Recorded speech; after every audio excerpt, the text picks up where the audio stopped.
রিক্সা 1 কিলোমিটারের ভিতরে সর্বনিম্ন ভাড়া 20 টাকা বা 25 টাকা হলেই চলে, কিন্তু এরা ওই 1 কিলোমিটারের ভিতরে 40 টাকার নিচে যাচ্ছে না। এরা আমাদের কাছ থেকে পকেট কাটার মতন অবস্থা।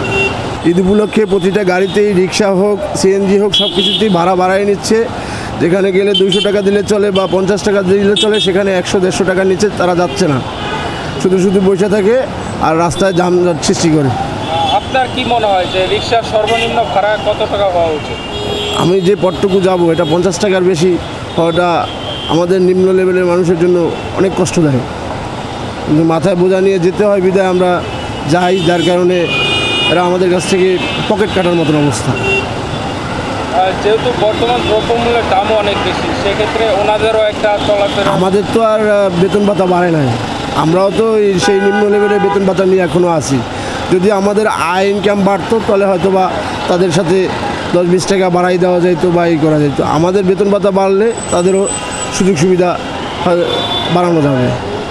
আপনার কি মনে হয় যে রিক্সার সর্বনিম্ন ভাড়া কত টাকা হওয়া উচিত?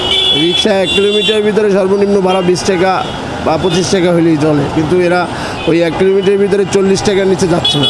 যেমন নিকেতন সোসাইটির ভিতরে বাজার গেট থেকে এই পর্যন্ত 40 টাকার নিচে আসতে চায় না, কিন্তু এখানে পথ না আপনার 20 টাকা, কিন্তু তারা 40 টাকার নিচে আসবে না।